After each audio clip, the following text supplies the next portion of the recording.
ચાલી રહેલી ગટર અને પાણીની સમસ્યા અંગે રજૂઆત કરાઈ। ભુજના વોર્ડ નંબર 5 માં ચાલી રહેલ પાણી તેમજ ગટરની સમસ્યા અંગે ત્યાંના લોકો દ્વારા પ્રમુખ શીતલભાઈ શાહને રજૂઆત કરાઈ। વોર્ડ નંબર 5 માં ગટર અને પાણીની લાંબા સમયથી સમસ્યા છે। રેસિડેન્ટ એરિયા હોવાથી ત્યાંની પ્રજા ઘણા સમયથી પરેશાન છે, જેમાં પ્રમુખ દ્વારા તાત્કાલિક સમસ્યાને ધ્યાનમાં લઈ સંતોષકારક જવાબ મળતા ખાતરી અપાઈ છે કે 48 કલાકમાં આ સમસ્યાનો નિકાલ લવાશે। શીતલભાઈ શાહ આપણા પ્રમુખ છે, જેને અમે રૂબરૂ મળી આવ્યા હમણાં। એને કીધું છે કે 48 કલાકમાં તમારો આ નિરાકરણ કરાવી દઈશું, કેમ કે હું આ જર્જરિત બિલ્ડિંગ છે, નીચે પાયો પણ ઘણો ભૂકંપ પહેલાંનો પાયોનો કામ કરેલો છે, એટલે એમ કીધું છે કે 24 કે 48 કલાકમાં તમારો નિરાકરણ છે અમે કરી આપશું।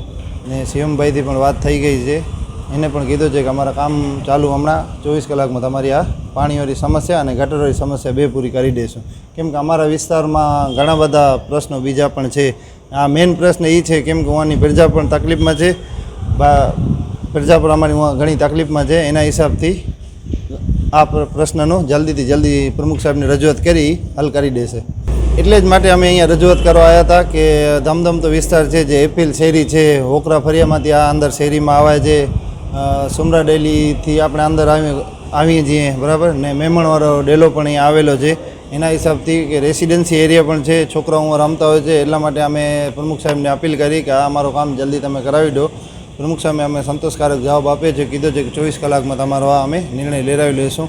સારી વસ્તુ છે, 24 કલાકમાં નિર્ણય લેરાવી દે। તમને હું વિડીયો પણ તમે જોશો એટલે તમને એક આઈડિયા આવશે કે આ જે ખાડો કરેલો છે, ઉપર 3 થી 4 માળની બિલ્ડિંગ ઊભેલી છે, 2-3 દુકાનો બિચારાના ધંધા પણ બંધ પડ્યા છે। એટલે મેં પ્રશ્નનો અમે રજૂઆત કરવા આવ્યા હતા કે એ રજૂઆત માટે અમને નિરાકરણ કરી દીધું। શીતલભાઈ કીધું કે ઓકે હું તમને કરાવી દઉં છું। ચેતન શાહ, વોર્ડ નંબર 5ના કાઉન્સિલર।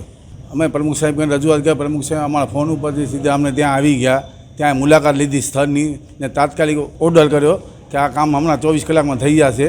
પાણીની ગટરની સમસ્યા ઘણી, આજે પાણી સપ્લાય હતો એના લીધે પાણી સપ્લાય પણ આજે પણ બંધ થઈ ગયો હતો, એટલે પાણી સપ્લાય કાલે સવારના આવી જશે એમ કીધો છે।